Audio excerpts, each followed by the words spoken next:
डंडौत बंदन अनेक बार, सर्ब कला समरथ।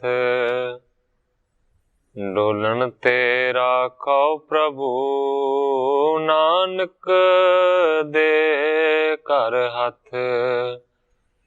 ज्ञान अंजन गुर दिया, अज्ञान अंधेर विनाश। हर कृपा ते संत भेटिया, नानक मन परगास। याही कुल ते प्रगट होए, ताही कुल को नाम। पुन द्वादश गुरिंद को, मेरी है प्रणाम। परम सत्कारयोग सतगुरु जी दे पावन पवित्र दरबार विच बैठी हुई साध संगत जियो, अपनियां मन बिरतियां नूं एकागर करन दे लई, रसना नूं पवित्र करन लई एक वारी सारे ही रल के आखिए, धन श्री सतगुरु जगजीत सिंह सच्चे पातशाह। सतगुरु अमरदास सच्चे पातशाह जी दा पावन पवित्र इतिहास साहब जी श्रवण कर रहे सी। प्रसंग चल रहा सी बीबी भानी जी दा। प्रसंग इत्थों तक पहुंचा है कि सतगुरु सच्चे पातशाह जी बीबी भानी जी उत्ते बहुत ज़्यादा प्रसन्न ने, ते सतगुरु सच्चे पातशाह जी ने आख्या कि ना तेरे वर्गी कदे कोई पहला पैदा हुई है, ते ना ही आने वाले समय च पैदा होएगी। कहंदे ने कि तू ऐसी है, तेरा पिता गुरु, तेरा पति गुरु, तेरा पुत्र गुरु, ते तेरा पोतरा भी गुरु होएगा। कल इत्थों तक कथा पहुंची सी, अज इत्थों अगे मैं प्रारंभ करदा।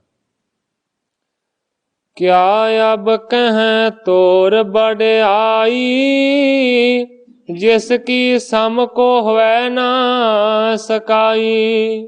सतगुरु अमरदास सच्चे पातशाह जी कहंदे ने, मैं किन्नी क तेरी होर वड्याई आखां, तेरे वर्गी कहंदे ने कि होर कोई नहीं। आत प्रसान सिरी और सनमानी, बड़ भागण ने बंधन ठानी। ग्रंथाकार भाई संतोख सिंह जी लिखते ने कि जदों सतगुरां ने बीबी भानी दे वास्ते इस तरह के बचन किए ते बहुत ही ज़्यादा प्रसन्न हुई है। मानो कि उसने हथ जोड़ के हिरदे दे विच गुरु जी का सन्मान किया, वड्डे भागां वाली ने नमस्कार कीती। पित बानी साची नित जानी, बार देवन ते बोहर खानी। बीबी भानी जानदी है कि जेड़ा बचन सतगुरु सच्चे पातशाह जी कर देंदे ने वो हमेशा सच्चा हुंदा है। इस करके वरदान देण दे उत्ते बहुत ही ज्यादा बीबी भानी जी खुश होए। आयस ले गृह बिखे सिधाई, सर्वोत्तम पद को निज पाई।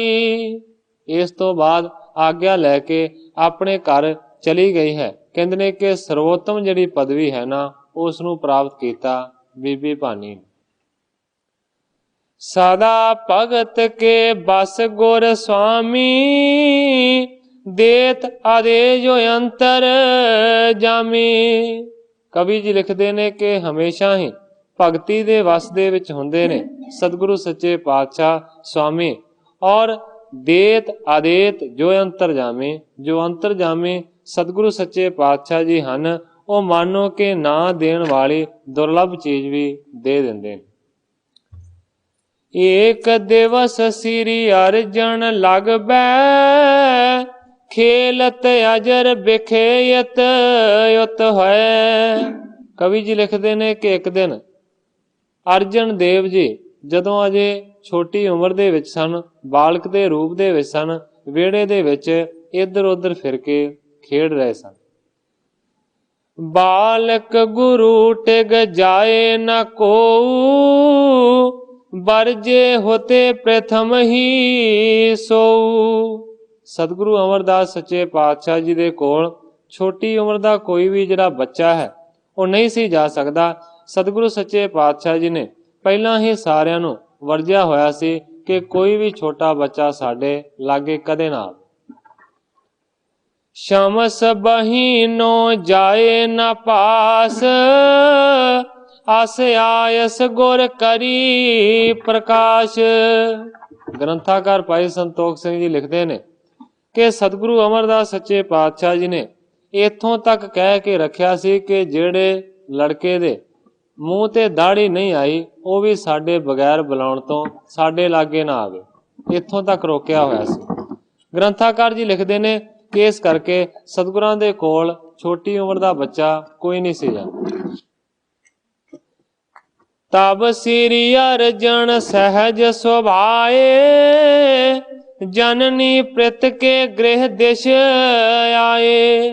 सतगुरु अमरदास सच्चे पातशाह जी का जिहड़ा निवास है वो किसी होर घर दे विच सी ते जिहड़ी बीबी भानी है ते रामदास जी ने उन्हां दा निवास कुछ वखरा सी। एक दिन सहज सुभाए कहंदे ने कि खेडदियां खेडदियां अपनी जननी दे पिता भाव के बीबी भानी जी माता होए अर्जन देव जी दे ते उन्हां दे पिता सतगुरु अमरदास सच्चे पातशाह।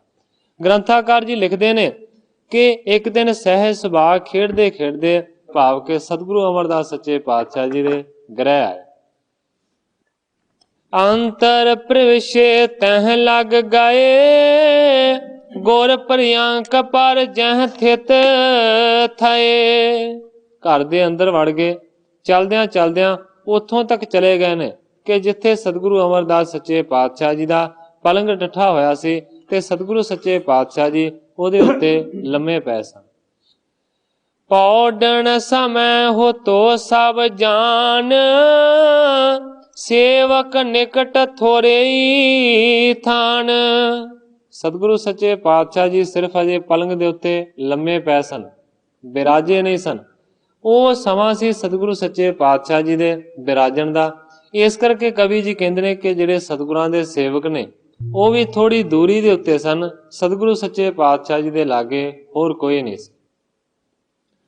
ਪਾਣੀ ਨੇ ਸੁਤ ਜਾਤ ਨਿਹਾਰਾ, ਧਾਈ ਗਹਿਣ ਹੇਤ ਡਰ ਧਾਰਾ। ਤੇ ਸਹਿਜ ਸੁਭਾਈ ਅਰਜਨ ਦੇਵ ਜੀ ਬਾਲਕ ਉਮਰ ਦੇ ਵਿੱਚ ਨੇ ਸਤਿਗੁਰਾਂ ਦੇ ਪਲੰਗ ਦੇ ਵੱਲ ਜਾ ਰਹੇ ਨੇ। ਬੀਬੀ ਭਾਨੀ ਜੀ ਨੇ ਦੇਖਿਆ ਕਿ ਉਹ ਪਲੰਗ ਦੇ ਵੱਲ ਜਾ ਰਿਹਾ ਹੈ। ਉਸ ਨੂੰ ਫੜਨ ਦੇ ਵਾਸਤੇ ਛੇਤੀ ਦੇ ਨਾਲ ਦੌੜੀ। ਮਨ ਦੇ ਵਿੱਚ ਬੜਾ ਡਰ ਧਾਰਨ ਕੀਤਾ ਕਿ ਸਤਿਗੁਰਾਂ ਨੇ ਵਰਜਿਆ ਹੋਇਆ ਕਿ ਕੋਈ ਬਾਲਕ ਸਾਡੇ ਕੋਲ ਨਾ ਆਵੇ ਤੇ ਇਹ ਤੇ ਸਿੱਧਾ ਹੀ ਉਹਨਾਂ ਦੇ ਵੱਲ ਜਾ ਰਿਹਾ।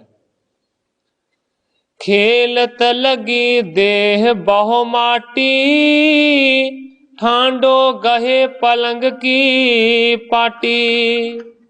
ਖੇਡਣ ਦੇ ਕਾਰਨ ਬਹੁਤ ਸਾਰੀ ਮਿੱਟੀ ਲੱਗੀ ਹੋਈ ਸੀ ਸਰੀਰ ਦੇ ਉੱਤੇ ਔਰ ਉਸੇ ਤਰੀਕੇ ਦੇ ਨਾਲ ਚਲਦਿਆਂ ਚਲਦਿਆਂ ਅਰਜਨ ਦੇਵ ਜੀ ਪਹੁੰਚ ਗਏ ਨੇ ਸਤਿਗੁਰੂ ਅਮਰਦਾਸ ਸੱਚੇ ਪਾਤਸ਼ਾਹ ਜੀ ਦੇ ਪਲੰਗ ਦੇ ਕੋਲ ਤੇ ਜਾ ਕੇ ਪਲੰਗ ਦੀ ਬਾਹੀ ਨੂੰ ਉਹਨਾਂ ਨੇ ਹੱਥ ਪਾ ਲਿਆ।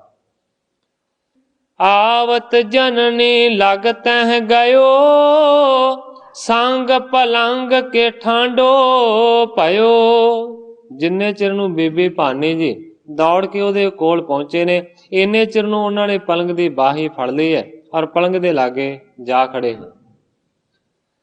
ਗਹਿਨ ਹੇਤ ਜਬ ਨਿਕਟ ਸਿਧਾਰੀ, ਪਿਖ ਕਿਰਪਾਲ ਨੇ ਗਿਰਾ ਉਚਾਰੀ। ਜਦੋਂ ਕਾਲੀ ਦੇ ਨਾਲ ਫੜਨ ਦਾ ਯਤਨ ਕੀਤਾ ਬੀਬੀ ਭਾਨੀ ਜੀ ਨੇ ਉਸ ਵੇਲੇ ਕਹਿੰਦੇ ਨੇ ਕਿ ਦੇਖ ਕੇ ਕਿਰਪਾਲੂ ਸਤਿਗੁਰੂ ਅਮਰਦਾਸ ਸੱਚੇ ਪਾਤਸ਼ਾਹ ਜੀ ਨੇ ਬੀਬੀ ਭਾਨੀ ਨੂੰ ਇਸ ਤਰ੍ਹਾਂ ਆਖਿਆ। ਕਹਿੰਦੇ ਨੇ ਨਹੀਂ ਲੈ ਜਾਓ, ਰਹਿਣ ਦਿਓ ਖਰਿਓ। ਸਤਿਗੁਰੂ ਸੱਚੇ ਪਾਤਸ਼ਾਹ ਜੀ ਕਹਿੰਦੇ ਨੇ ਨਾ ਫੜ, ਖਲੋਤਾ ਰਹਿਣ ਦੇ। ਜੋਗ ਕਰ ਸੋ ਗੁਰ ਗਹਿਬੋ ਕਰਿਓ। ਬੀਬੀ ਭਾਨੀ ਜੀ ਰੁਕ ਗਏ। ਫਿਰ ਸਤਿਗੁਰੂ ਸੱਚੇ ਪਾਤਸ਼ਾਹ ਜੀ ਜਿਹੜੇ ਕਿ ਪਹਿਲਾਂ ਲੰਮੇ ਪੈ ਸਨ ਉੱਠ ਕੇ ਪਲੰਗ ਦੇ ਉੱਤੇ ਬਹਿ ਗਏ ਨੇ ਤੇ ਫਿਰ ਦੋਵਾਂ ਹੱਥਾਂ ਦੇ ਨਾਲ ਸਤਿਗੁਰੂ ਸੱਚੇ ਪਾਤਸ਼ਾਹ ਜੀ ਨੇ ਅਰਜਨ ਦੇਵ ਜੀ ਨੂੰ ਉੱਚਾ ਚੁੱਕਿਆ। ऊपर को उठाए तब तोलियो, गर्व भार लख सिरी मुख बोलियो।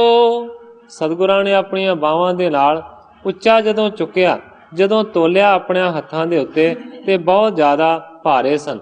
ਸਤਿਗੁਰੂ ਸੱਚੇ ਪਾਤਸ਼ਾਹ ਜੀ ਨੇ ਭਾਰਾ ਜਾਣ ਕੇ ਉਸੇ ਵੇਲੇ ਇਹ ਬਚਨ ਕੀਤਾ। ਕਹਿੰਦੇ ਨੇ ਭਾਰੀ ਗੁਰੂ ਜਗ ਮੈਂ ਬਿਦ ਤੈ ਹੈ, ਬਾਣੀ ਕੋ ਬੋਹਿਤ ਬੜ ਹੋਇਆ ਹੈ। ਸਤਿਗੁਰੂ ਅਮਰਦਾਸ ਸੱਚੇ ਪਾਤਸ਼ਾਹ ਜੀ ਨੇ ਵਰਦਾਨ ਦਿੱਤਾ। ਕਹਿੰਦੇ ਨੇ ਬੇਬੀ ਇਹ ਭਾਰਾ ਬੜਾ ਹੈ, ਇਸ ਕਰਕੇ ਭਾਰਾ ਹੀ ਗੁਰੂ ਜਗ ਦੇ ਵਿੱਚ ਬਣ ਕੇ ਪ੍ਰਗਟ ਹੋਵੇਗਾ। ਬਾਣੀ ਕੋ ਬੋਹਿਤ ਬੜ ਹੈ, ਇਸ ਤੋਂ ਇਲਾਵਾ ਬਾਣੀ ਦਾ ਬੋਹਿਤ ਹੋਏਗਾ, ਬਾਣੀ ਦਾ ਜਹਾਜ਼ ਹੋਏਗਾ। ਇਹ ਕਾਮ ਵਾਕ ਪ੍ਰਸਿੱਧ ਹੈ, ਇਸ ਦੇ ਪ੍ਰਥਾਏ ਦੋਹਿਤਾ ਬਾਣੀ ਕਾ ਬੋਹਿਤਾ। ਸਤਿਗੁਰੂ ਸੱਚੇ ਪਾਤਸ਼ਾਹ ਜੀ ਨੇ ਅਰਜਨ ਦੇਵ ਜੀ ਨੂੰ ਇਹ ਵਰਦਾਨ ਦਿੱਤਾ। ਤਬ ਸ੍ਰੀ ਅਰਜਨ ਚਰਨ ਉਠਾਇਵ, ਉਪਰ ਧਰਨ ਪ੍ਰਿਯੰਕ ਲੁਭਾਇਵ। ਹੁਣ ਅਰਜਨ ਦੇਵ ਜੀ ਬਾਲਕ ਉਮਰ ਦੇ ਵਿੱਚ ਨੇ, ਉਹ ਪਲੰਗ ਦੇ ਲਾਗੇ ਖੜੇ ਨੇ ਤੇ ਆਪਣੀ ਇੱਕ ਲੱਤ ਚੁੱਕ ਚੁੱਕ ਕੇ ਉਸ ਪਲੰਗ ਦੇ ਉੱਤੇ ਰੱਖਦੇ ਨੇ, ਮਾਨੋ ਕਿ ਉਹਨਾਂ ਦਾ ਜੀ ਕਰਦਾ ਹੈ ਕਿ ਮੈਂ ਇਸ ਪਲੰਗ ਦੇ ਉੱਤੇ ਚੜ ਜਾਵਾਂ। ਗੁਰੂ ਦੇਖ ਕਰ ਬਾਕ ਬਖਾਨੇ, ਅਬ ਤੇ ਹੀ ਗਾਦੀ ਲਲ ਚਾਨੇ। ਜਦੋਂ ਇਸ ਤਰ੍ਹਾਂ ਦਾ ਯਤਨ ਕਰਦਾ ਦੇਖਿਆ ਤੇ ਸਤਿਗੁਰੂ ਅਮਰਦਾਸ ਸੱਚੇ ਪਾਤਸ਼ਾਹ ਜੀ ਮੁਸਕਰਾ ਕੇ ਮਜ਼ਾਕ ਦੇ ਨਾਲ ਕਹਿੰਦੇ ਨੇ ਹੁਣੇ ਹੀ ਗੱਦੀ ਦੀ ਲਾਲਸਾ ਤੇਰੇ ਹਿਰਦੇ ਦੇ ਵਿੱਚ ਪੈ ਗਈ ਹੈ। ਕਹਿੰਦੇ ਨੇ ਹੁਣੇ ਹੀ ਗੱਦੀ ਤੇ ਬੈਠਣਾ ਚਾਹੁੰਦਾ ਹੈ। ਕਹਿੰਦੇ ਨੇ ਆਪਣੇ ਪਿਤਾ ਪਾਸ ਤੇ ਲੀਜੈ, ਤਬ ਲਗ ਧੀਰਜ ਧਾਰ ਥਰੀਜੈ। ਮਖੌਲ ਦੇ ਨਾਲ ਜਿਸ ਤਰ੍ਹਾਂ ਬੱਚਿਆਂ ਨੂੰ ਕਹਿ ਦਿੱਤਾ ਜਾਂਦਾ ਹੈ, ਸਤਿਗੁਰੂ ਸੱਚੇ ਪਾਤਸ਼ਾਹ ਜੀ ਕਹਿੰਦੇ ਨੇ ਆਪਣੇ ਪਿਤਾ ਦੇ ਕੋਲੋਂ ਇਹ ਜਗ੍ਹਾ ਨੂੰ ਤੂੰ ਪ੍ਰਾਪਤ ਕਰੀ। ਜਿੰਨਾ ਚਿਰ ਤੇਰੇ ਪਿਤਾ ਜੀ ਤੈਨੂੰ ਇਸ ਜਗ੍ਹਾ ਦੇ ਉੱਤੇ ਨਹੀਂ ਬਿਠਾਉਂਦੇ, ਉਹਨਾਂ ਚਿਰ ਧੀਰੀ ਨੂੰ ਧਾਰਨ ਕਰਕੇ ਰੱਖ।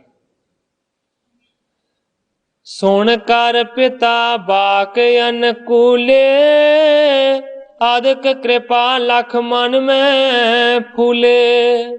ਜਦੋਂ ਬੀਬੀ ਭਾਨੀ ਜੀ ਨੇ ਸਤਿਗੁਰੂ ਸੱਚੇ ਪਾਤਸ਼ਾਹ ਜੀ ਦੇ ਮੁਖਾਰਬਿੰਦ ਤੋਂ ਐਸੇ ਬਚਨ ਸੁਣੇ ਤੇ ਬਹੁਤ ਹੀ ਜ਼ਿਆਦਾ ਖੁਸ਼ ਹੋਏ ਨੇ।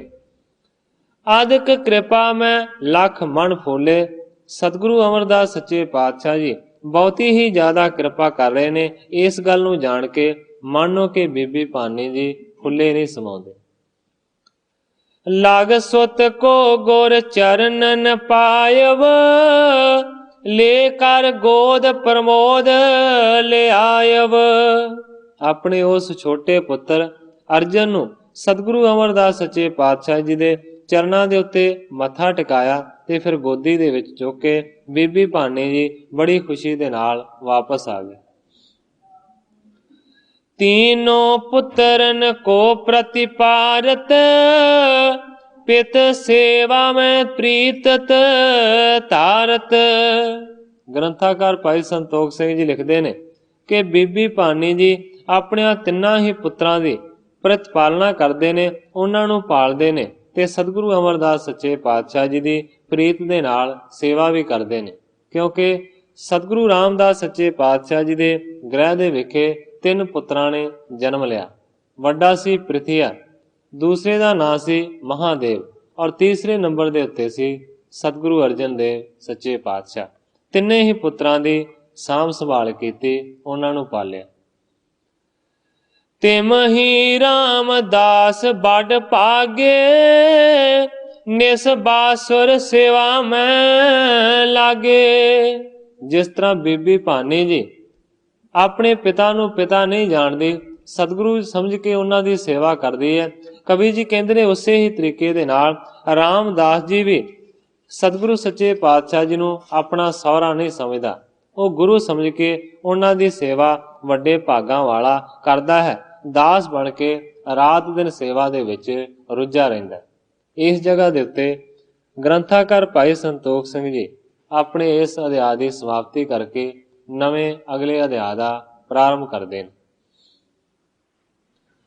ਇੱਕ ਦਿਨ ਸ੍ਰੀ ਸਤਿਗੁਰੂ ਜੀ ਅਮਰਦਾਸ ਸੁਖ ਰਾਸ, ਕਰਿਓ ਹਕਾਰ ਨੇਕ ਲੋ ਪਾਰੋ ਆਪਣੋ ਪਾਸ। ਗ੍ਰੰਥਾਕਾਰ ਭਾਈ ਸੰਤੋਖ ਸਿੰਘ ਜੀ ਲਿਖਦੇ ਨੇ ਕਿ ਇੱਕ ਦਿਨ ਸਤਿਗੁਰੂ ਅਮਰਦਾਸ ਸੱਚੇ ਪਾਤਸ਼ਾਹ ਜੀ ਜਿਹੜੇ ਕਿ ਸੁਖਾਂ ਦੀ ਰਾਸ ਨੇ ਉਹ ਬੈਠੇ ਹੋਏ ਸਨ ਤੇ ਸਤਿਗੁਰੂ ਸੱਚੇ ਪਾਤਸ਼ਾਹ ਜੀ ਨੇ ਆਪਣੇ ਇੱਕ ਦਾਸ ਨੂੰ ਭੇਜ ਕੇ ਇਕੱਲੇ ਪਾਰੋ ਜੁਲਕਾ ਜੀ ਨੂੰ ਆਪਣੇ ਕੋਲ ਬੁਲਾਇਆ। ਪਰਮਹੰਸ ਅਵਸਥਾ ਜਾਹੀ ਜੜ ਚੇਤਨ ਇਕ ਤੇ ਬਿਲ ਗਾਹੀ। ਜਿਹੜੇ ਪਾਰੋ ਜੁਲਕਾ ਜੀ ਨੂੰ ਸਤਿਗੁਰੂ ਅਮਰਦਾਸ ਸੱਚੇ ਪਾਤਸ਼ਾਹ ਜੀ ਨੇ ਪਰਮਹੰਸ ਦੀ ਉਪਾਧੀ ਬਖਸ਼ੀ ਹੈ, ਉਹਨਾਂ ਨੂੰ ਸਤਿਗੁਰੂ ਸੱਚੇ ਪਾਤਸ਼ਾਹ ਜੀ ਨੇ ਇਕੱਲਿਆਂ ਨੂੰ ਆਪਣੇ ਕੋਲ ਬੁਲਾਇਆ। ਜਿੰਨੇ ਵੀ ਸਤਿਗੁਰਾਂ ਦੇ ਕੋਲ ਸੇਵਕ ਸਨ ਉਹਨਾਂ ਸਾਰਿਆਂ ਨੂੰ ਦੂਰ ਹਟਾ ਦਿੱਤਾ।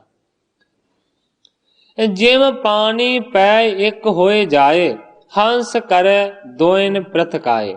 ਗ੍ਰੰਥਾਕਾਰ ਭਾਈ ਸੰਤੋਖ ਸਿੰਘ ਜੀ ਪ੍ਰਮਾਣ ਦਿੰਦੇ ਨੇ ਜਿਸ ਤਰ੍ਹਾਂ ਕਿ ਦੁੱਧ ਦੇ ਵਿੱਚ ਪਾਣੀ ਨੂੰ ਪਾ ਦਿੱਤਾ ਜਾਵੇ ਤੇ ਇੱਕੋ ਹੀ ਰੂਪ ਬਣ ਜਾਂਦਾ ਹੈ, ਕਿਸੇ ਵੀ ਤਰੀਕੇ ਦੇ ਨਾਲ ਫਿਰ ਉਸ ਦੁੱਧ ਨੂੰ ਪਾਣੀ ਤੋਂ ਵੱਖਰਾ ਨਹੀਂ ਕੀਤਾ ਜਾ ਸਕਦਾ। ਪਰ ਕਹਿੰਦੇ ਨੇ ਇਹ ਐਸੇ ਪਰਮਹੰਸ ਨੇ ਜਿਹੜੇ ਉਸ ਪਾਣੀ ਨੂੰ ਤੇ ਦੁੱਧ ਨੂੰ ਵੱਖਰਾ ਕਰ ਸਕਦੇ। ਇਤਿਹਾਸਾਂ ਦੇ ਵਿੱਚ ਇਸ ਤਰ੍ਹਾਂ ਦਾ ਪ੍ਰਮਾਣ ਆਇਆ, ਦੁੱਧ ਦੇ ਵਿੱਚ ਪਾਣੀ ਪਾ ਕੇ ਉਹ ਜਿਹੜਾ ਦੁੱਧ ਹੈ ਜੇਕਰ ਤੁਸੀਂ ਹੰਸ ਦੇ ਅੱਗੇ ਰੱਖੋਗੇ ਪੀਣ ਦੇ ਵਾਸਤੇ ਤੇ ਹੰਸ ਜਦੋਂ ਹੀ ਆਪਣੀ ਚੁੰਝ ਦਾ ਸਪਰਸ਼ ਉਸ ਦੁੱਧ ਦੇ ਨਾਲ ਕਰੇਗਾ ਉਸੇ ਵੇਲੇ ਦੁੱਧ ਫਟ ਜਾਏਗਾ, ਪਾਣੀ ਵੱਖਰਾ ਹੋ ਜਾਏਗਾ ਤੇ ਜਿਹੜੀਆਂ ਡਲੀਆਂ ਨੇ ਉਹ ਵੱਖਰੀਆਂ ਹੋ ਜਾਣਗੀਆਂ। ਪਰਮੇਸ਼ਰ ਨੇ ਐਸੀ ਕੁਦਰਤ ਪਾਈ ਹੈ ਉਹਦੀ ਚੁੰਝ ਦੇ ਵਿੱਚ। ਹੁਣ ਗ੍ਰੰਥਾਕਾਰ ਭਾਈ ਸੰਤੋਖ ਸਿੰਘ ਜੀ ਇਸ ਗੱਲ ਦਾ ਜ਼ਿਕਰ ਕਰਦੇ ਨੇ ਕਿ ਹੰਸ ਦੇ ਵਰਗੇ ਨੇ, ਮਨੁੱਖ ਦੀ ਜੂਨ ਦੇ ਵਿੱਚ ਨੇ, ਇਸ ਕਰਕੇ ਉਹਨਾਂ ਨੂੰ ਪਰਮਹੰਸ ਆਖਿਆ ਜਾਂਦਾ। ਮਾਨੋ ਕਿ ਇਸ ਤਰੀਕੇ ਦੇ ਨਾਲ ਉਹ ਗੁਣਾਂ ਨੂੰ ਗ੍ਰਹਿਣ ਕਰਦੇ ਨੇ ਤੇ ਔਗਣਾਂ ਨੂੰ ਪਾਣੀ ਵਰਗਾ ਜਾਣ ਕੇ ਛੱਡ ਦਿੰਦੇ। ਤੁਰਿਆ ਮੈਂ ਬ੍ਰਿਤ ਥਿਤ ਨਿਤ ਰਹੇ ਟਿਗ ਬਿਠਾਏ ਤੇ ਸੋ ਗੁਰ ਕਹੇ। ਸਤਿਗੁਰੂ ਅਮਰਦਾਸ ਸੱਚੇ ਪਾਤਸ਼ਾਹ ਜੀ ਨੇ ਉਹਨਾਂ ਦੇ ਕੋਲ ਇਕੱਲੇ ਭਾਈ ਪਾਰੋ ਜੁਲਕਾ ਜੀ ਨੇ, ਹੋਰ ਕੋਈ ਸਿੱਖ ਸੇਵਕ ਲਾਗੇ ਨਹੀਂ ਹੈ। ਕਵੀ ਜੀ ਲਿਖਦੇ ਨੇ ਕਿ ਤੁਰਿਆ ਅਵਸਥਾ ਦੇ ਮਾਲਕ ਨੇ, ਭਾਵ ਕਿ ਚੌਥੇ ਪਦ ਦੇ ਅਧਿਕਾਰੀ ਨੇ। ਗਿਆਨੀ ਨੂੰ ਚੌਥੇ ਪਦ ਦੀ ਪ੍ਰਾਪਤੀ ਹੁੰਦੀ ਹੈ। ਐਸੇ ਗਿਆਨੀ ਨੇ ਢਿੱਗ ਬਿਠਾਏ ਤਿਹ ਸੋ ਗੁਰ ਕਹੇ। ਸਤਿਗੁਰਾਂ ਨੇ ਪਾਰੋ ਨੂੰ ਆਪਣੇ ਕੋਲ ਬਿਠਾਇਆ ਤੇ ਵਚਨ ਕੀਤਾ। ਕਹਿੰਦੇ ਨੇ ਮਨ ਮੇਰੇ ਮੈਂ ਅਬ ਇਹ ਆਵੈ ਗੁਰਤਾ ਗਾਦੀ ਤੋਹਿ ਬਿਠਾਵਾਂ। ਹੁਣ ਸਤਿਗੁਰੂ ਸੱਚੇ ਪਾਤਸ਼ਾਹ ਜੀ ਨੇ ਬਾਰ-ਬਾਰ ਕਈ ਵਰਦਾਨ ਦਿੱਤੇ ਨੇ ਬੀਬੀ ਭਾਨੀ ਨੂੰ, ਔਰ ਇਸ ਤੋਂ ਇਲਾਵਾ ਸੰਗਤ ਦੇ ਵਿੱਚ ਵੀ ਇਹ ਗੱਲ ਪ੍ਰਚਲਿਤ ਹੋ ਗਈ ਹੈ ਕਿ ਸਤਿਗੁਰੂ ਅਮਰਦਾਸ ਸੱਚੇ ਪਾਤਸ਼ਾਹ ਜੀ ਤੋਂ ਬਾਅਦ ਇਹਨਾਂ ਦੀ ਗੁਰਿਆਈ ਦੇ ਉੱਤੇ ਰਾਮਦਾਸ ਬੈਠੇਗਾ। ਪਰ ਸਤਿਗੁਰੂ ਸੱਚੇ ਪਾਤਸ਼ਾਹ ਜੀ ਫਿਰ ਵੀ ਇਸ ਤਰ੍ਹਾਂ ਦੀਆਂ ਖੇਡਾਂ ਕਰਦੇ ਨੇ। ਉਹਨੂੰ ਲਾਗੇ ਬਿਠਾ ਕੇ ਕਹਿੰਦੇ ਨੇ ਕਿ ਮੇਰਾ ਪਾਰੋ ਇਹ ਜੀ ਕਰਦਾ ਹੈ ਕਿ ਆਪਣੀ ਗੁਰਿਆਈ ਦੇ ਉੱਤੇ ਮੈਂ ਤੈਨੂੰ ਬਿਠਾ ਦੇ। ਪਰਮਹੰਸ ਮੇਰੋਈ ਰੂਪ ਪਰਮ ਅਵਸਥਾ ਸਦਾ ਅਨੂਪ। ਕਹਿੰਦੇ ਨੇ ਹੇ ਪਰਮਹੰਸ ਤੂੰ ਤੇ ਮੇਰਾ ਹੀ ਰੂਪ ਹੈ, ਤੇਰੇ ਵਿੱਚ ਤੇ ਮੇਰੇ ਵਿੱਚ ਕੋਈ ਭੇਦ ਨਹੀਂ ਹੈ। ਤੂੰ ਤੇ ਪਰਮ ਅਵਸਥਾ ਦਾ ਮਾਲਕ ਹੈ ਔਰ ਤੇਰੀ ਕੋਈ ਉਪਮਾ ਹੀ ਨਹੀਂ ਕਰ ਸਕਦਾ, ਤੂੰ ਤੇ ਇੰਨਾ ਜ਼ਿਆਦਾ ਅਨੁਪਮ ਹੈ। ਬਖਸ਼ਤ ਹਾਂ ਮੈਂ ਜਗ ਗੁਰਿਆਈ ਕਰੋ ਉਧਾਰ ਲੋਕ ਸਮੁਦਾਈ। ਸਤਿਗੁਰੂ ਅਮਰਦਾਸ ਸੱਚੇ ਪਾਤਸ਼ਾਹ ਜੀ ਕਹਿੰਦੇ ਨੇ ਮੈਂ ਤੈਨੂੰ ਬਖਸ਼ਣੀ ਚਾਹੁੰਦਾ ਹਾਂ ਇਹ ਦੁਨੀਆ ਦੀ ਜਗ ਦੀ ਗੁਰਿਆਈ, ਤੇ ਤੂੰ ਇਸ ਗੁਰਿਆਈ ਗੱਦੀ ਦੇ ਉੱਤੇ ਬੈਠ ਕੇ ਬਹੁਤਿਆਂ ਹੀ ਲੋਕਾਂ ਦਾ ਉਧਾਰ ਕਰਨਾ ਹੈ। ਭਗਤ ਜਗਤ ਮੈਂ ਅਦਕ ਬਿਥਾਰੋ ਪਾਰੀ ਉਪਕਾਰ ਕਾਰ ਕੋ ਸਾਰੋ। ਕਹਿੰਦੇ ਨੇ ਪਾਰੋ ਭਗਤੀ ਦਾ ਜਗਤ ਦੇ ਵਿੱਚ ਫੇਰ ਤੂੰ ਬੈਠ ਕੇ ਵਿਸਥਾਰ ਕਰੀ, ਬਹੁਤਾ ਜ਼ਿਆਦਾ ਇਹਦਾ ਫੈਲਾ ਕਰੀ। ਪਰਉਪਕਾਰ ਕਰਨ ਵਾਲਾ ਤੇਰਾ ਹਮੇਸ਼ਾ ਸੁਭਾਅ ਹੈ। ਇਸ ਕਰਕੇ ਗੁਰੂ ਜੀ ਕਹਿੰਦੇ ਨੇ ਕਿ ਪਰਉਪਕਾਰ ਕਰਕੇ ਤੂੰ ਇਸ ਕੰਮ ਨੂੰ ਸਵਾਰੀ। ਕਰ ਜੋਰੇ ਪਾਰੋ ਪਗ ਪਰਹੋ ਤਰਾਹ ਤਰਾਹ ਕਰ ਬਚਨ ਉਚਰਿਓ। ਹੱਥ ਜੋੜ ਕੇ ਪਾਰੋ ਜੁਲਕਾ ਜੀ ਸਤਿਗੁਰੂ ਸੱਚੇ ਪਾਤਸ਼ਾਹ ਜੀ ਦੇ ਚਰਨਾਂ ਦੇ ਉੱਤੇ ਡਿੱਗੇ ਨੇ ਤੇ ਫਿਰ ਉਹਨਾਂ ਨੇ ਹੱਥ ਜੋੜ ਕੇ ਅਰਜ਼ ਕੀਤੀ।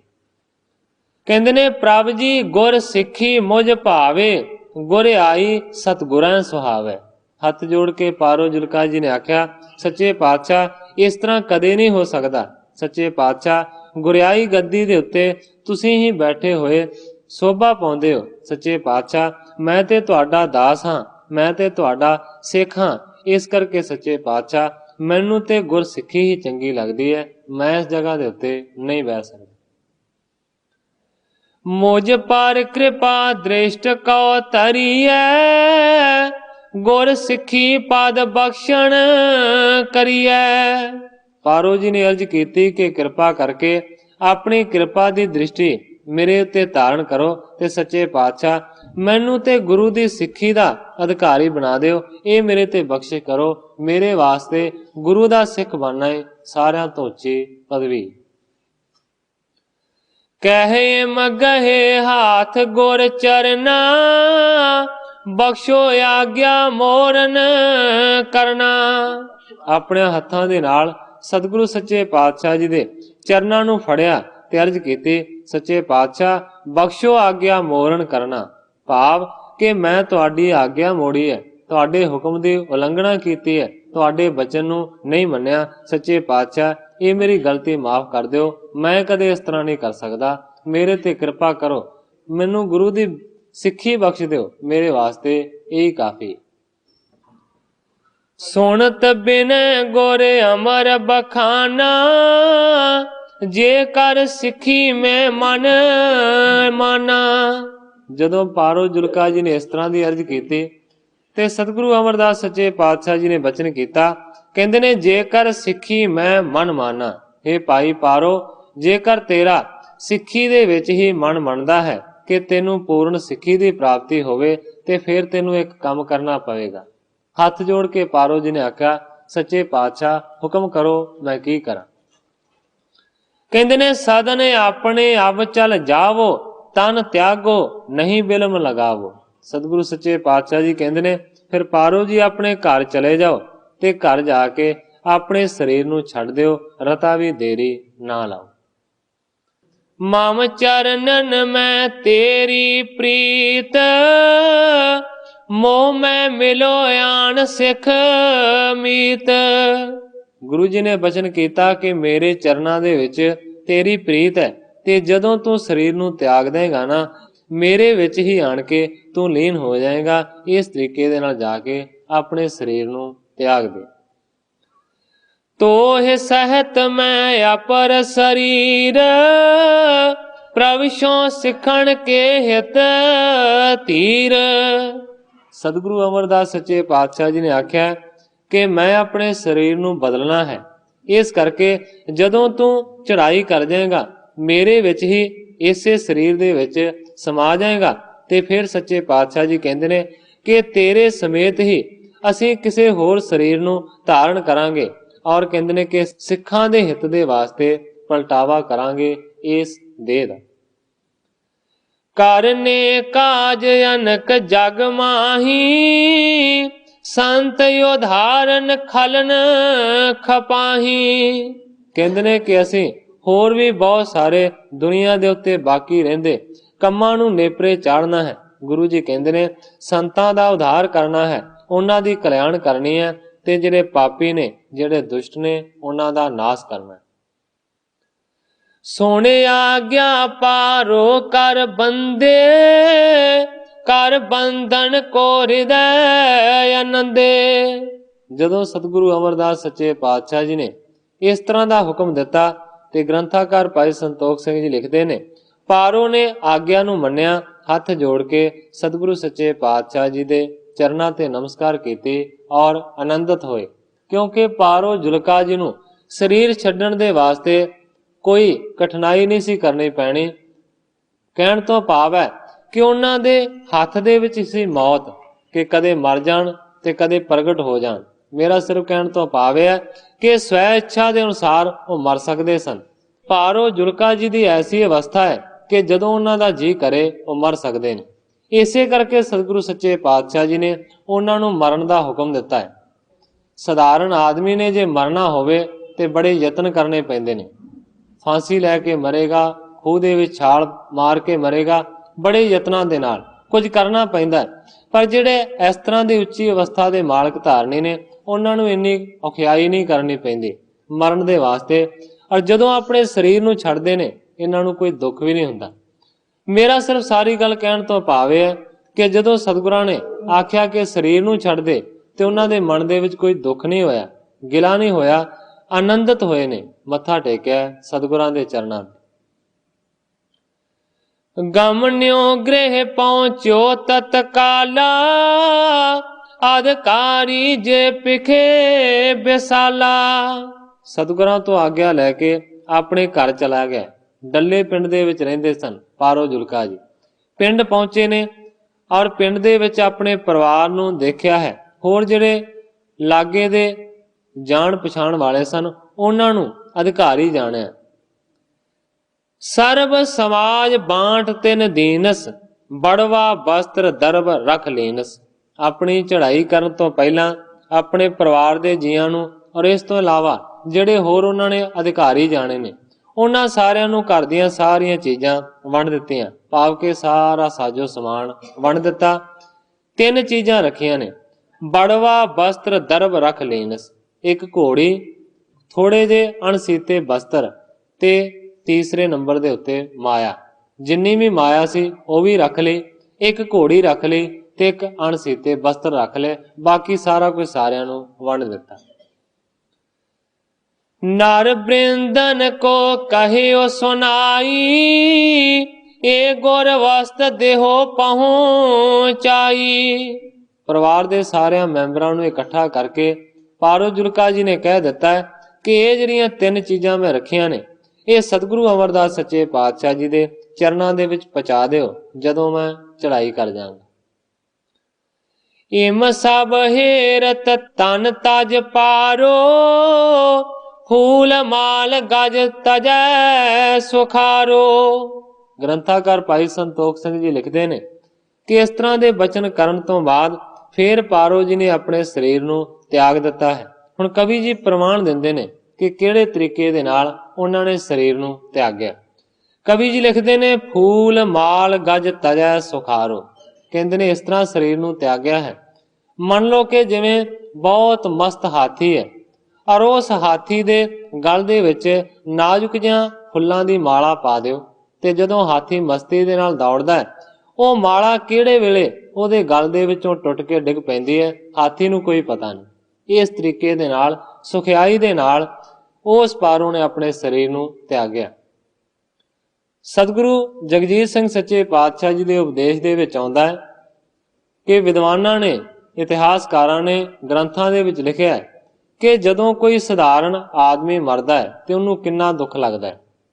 ਸਤਿਗੁਰੂ ਜਗਜੀਤ ਸਿੰਘ ਸੱਚੇ ਪਾਤਸ਼ਾਹ ਜੀ ਬਚਨ ਕਰਦੇ ਨੇ ਕਿ ਜੇਕਰ ਮੁਸਲਮਾਨ ਮਤ ਨੂੰ ਵੇਖਿਆ ਜਾਵੇ ਤੇ ਉਹਨਾਂ ਦੇ ਅਨੁਸਾਰ ਇੰਨਾ ਦੁੱਖ ਹੁੰਦਾ ਹੈ ਕਿ ਜਿਸ ਤਰ੍ਹਾਂ ਕੰਡਿਆਂ ਵਾਲੀ ਕੋਈ ਝਾੜੀ ਲੈ ਕੇ ਜੰਗਲ ਵਾਲੇ ਰਸਤੇ ਦੀ ਰਾਹੀਂ ਪਾ ਕੇ ਮੂੰਹ ਦੇ ਰਾਹੀਂ ਖਿੱਚ ਲਈ ਜਾਵੇ, ਇੰਨਾ ਦੁੱਖ ਹੁੰਦਾ ਹੈ ਜਦੋਂ ਆਦਮੀ ਦੀ ਮੌਤ ਹੁੰਦੀ ਹੈ।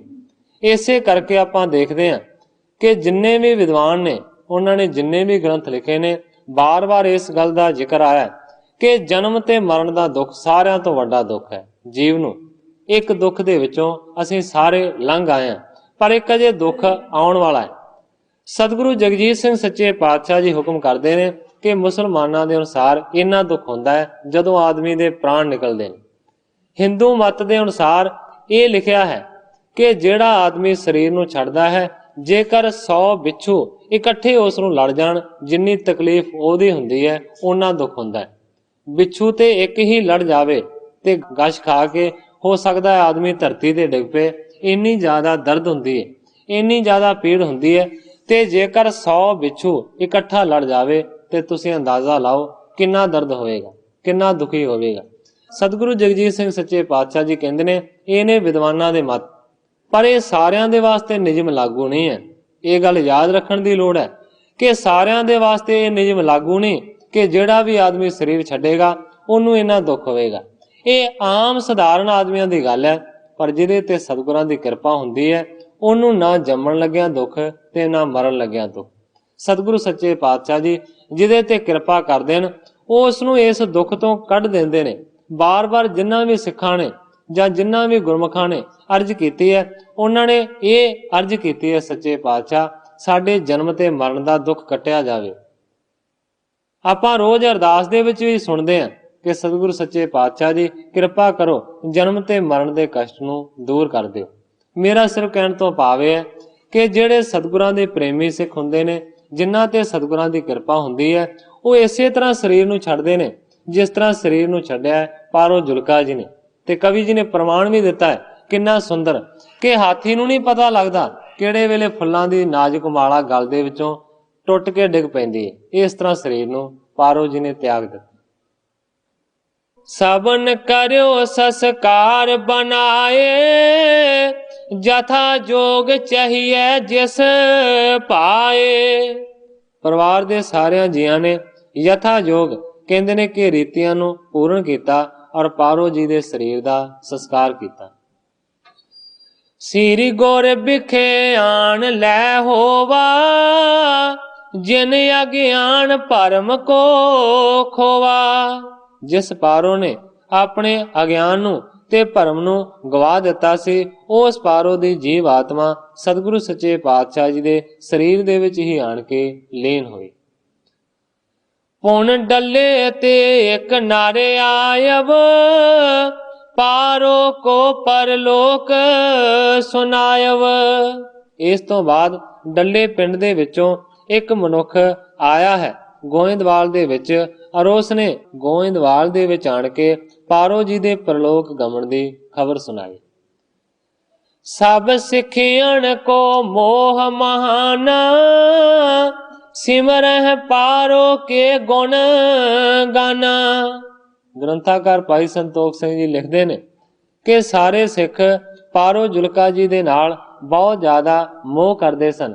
ਇਸ ਕਰਕੇ ਜਦੋਂ ਉਹਨਾਂ ਦੀ ਚੜ੍ਹਾਈ ਦੀ ਖਬਰ ਸੁਣੀ ਤੇ ਸਾਰਿਆਂ ਦੇ ਮਨ ਦੇ ਵਿੱਚ ਬਹੁਤ ਜ਼ਿਆਦਾ ਦੁੱਖ ਹੋਇਆ।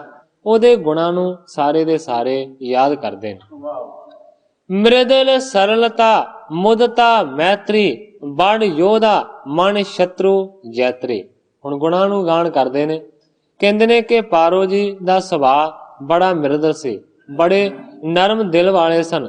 ਸਰਲਤਾ ਭਾਵ ਕਿ ਉਹਨਾਂ ਦੇ ਵਿੱਚ ਬੜੀ ਸਰਲਤਾ ਸੀ, ਬੜਾ ਸਿੱਧਾਪਣ ਸੀ। ਮੁਦਤਾ ਕਹਿੰਦੇ ਨੇ ਪ੍ਰਸੰਨ ਨੂੰ, ਕਹਿੰਦੇ ਨੇ ਬੜੇ ਪ੍ਰਸੰਨ ਚਿੱਤ ਰਹਿਣ ਵਾਲੇ ਸਨ। ਔਰ ਮੈਤਰੀ ਕਹਿੰਦੇ ਨੇ ਮਿੱਤਰਤਾ ਭਾਵ ਨੂੰ, ਬੜਾ ਉਹਨਾਂ ਦੇ ਵਿੱਚ ਮਿੱਤਰਤਾ ਦਾ ਭਾਵ ਸੀ।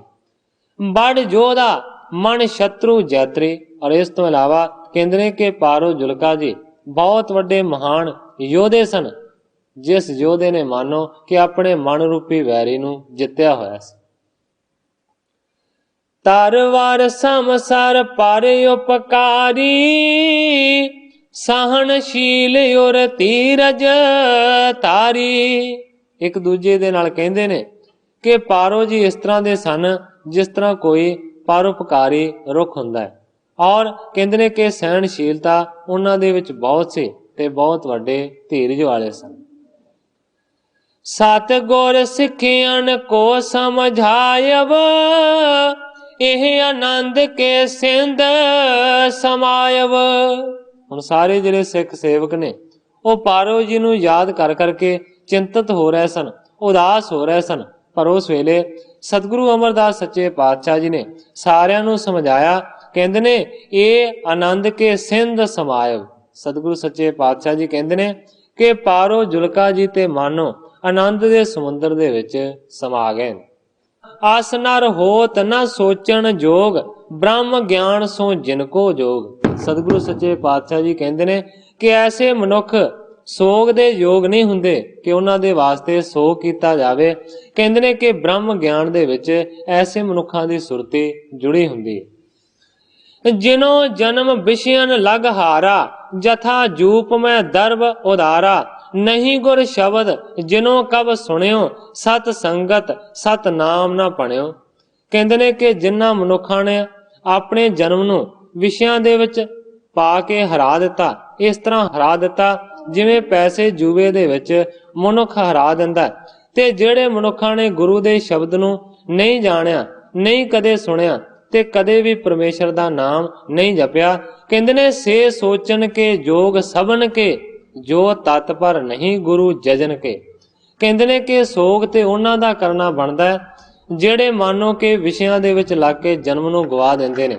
ਸੋਗ ਤੇ ਉਹਨਾਂ ਮਨੁੱਖਾਂ ਦਾ ਕਰਨਾ ਬਣਦਾ ਜਿਹੜੇ ਕਦੇ ਵੀ ਗੁਰੂ ਦਾ ਦਰਸ਼ਨ ਨਹੀਂ ਕਰਦੇ ਤੇ ਨਾ ਹੀ ਗੁਰੂ ਦੇ ਨਾਮ ਨੂੰ ਸੁਣਦੇ ਨੇ। ਸੋਗ ਤੇ ਉਹਨਾਂ ਦਾ ਕਰਨਾ ਬਣਦਾ ਜਿਨ੍ਹਾਂ ਨੇ ਮਾਨੋ ਕਿ ਸਤ ਸੰਗਤ ਦੇ ਵਿੱਚ ਕਦੇ ਆਣ ਕੇ ਨਾਮ ਹੀ ਨਹੀਂ ਜਪਿਆ। ਸੱਚੇ ਪਾਤਸ਼ਾਹ ਜੀ ਕਹਿੰਦੇ ਨੇ ਇਹ ਪਾਰੋ ਜੁਲਕਾ ਜੀ ਸੋਗ ਦੇ ਲਾਇਕ ਨਹੀਂ ਹਨ, ਇਹਨਾਂ ਦੇ ਵਾਸਤੇ ਸੋਗ ਨਾ ਕਰੋ। ਸੋਗ ਤੇ ਉਹਨਾਂ ਵਾਸਤੇ ਕਰਨਾ ਚਾਹੀਦਾ ਜਿਹੜੇ ਸਤ ਸੰਗਤ ਦੇ ਵਿੱਚ ਆਣ ਕੇ ਨਾਮ ਨਹੀਂ ਜਪਦੇ। ਸਤਿਗੁਰੂ ਸੱਚੇ ਪਾਤਸ਼ਾਹ ਜੀ ਕਹਿੰਦੇ ਨੇ ਸੋਗ ਨਾ ਕਰੋ। ਇਸ ਤਰੀਕੇ ਦੇ ਨਾਲ ਸਤਿਗੁਰੂ ਸੱਚੇ ਪਾਤਸ਼ਾਹ ਜੀ ਨੇ ਬਚਨ ਕੀਤਾ। ਸੋ ਸਾਧ ਸੰਗਤ ਜੀ, ਸਮੇਂ ਦੀ ਸਮਾਪਤੀ ਹੈ। ਕੱਲ ਨੂੰ ਗ੍ਰੰਥਾਕਾਰ ਜੀ ਜਿਸ ਤਰੀਕੇ ਦੇ ਨਾਲ ਇਸ ਅਗਲੀ ਕਥਾ ਨੂੰ ਅੱਗੇ ਬਿਆਨ ਕਰਨਗੇ, ਮੈਂ ਉਸੇ ਤਰ੍ਹਾਂ ਸਾਧ ਸੰਗਤ ਦੇ ਸਨਮੁਖ ਅਰਜ਼ ਕਰਾਂਗਾ। ਅੱਗੇ ਜੋ ਸਤਿਗੁਰੂ ਸੱਚੇ ਪਾਤਸ਼ਾਹ ਜੀ ਦੀ ਰਜ਼ਾ ਹੋਵੇਗੀ ਉਸੇ ਤਰ੍ਹਾਂ ਵਰਤੇਗੀ। ਅਜਿਹੀਆਂ ਹੀ ਅਰਜ਼ਾਂ ਕਰਦਾ ਹੋਇਆ ਮੈਂ ਇੱਥੇ ਹੀ ਕਥਾ ਨੂੰ ਵਿਸਰਾਮ ਦੇ ਕੇ ਸਾਰੀ ਸਾਧ ਸੰਗਤ ਤੋਂ ਖਿਮਾ ਦਾ ਜਾਚ।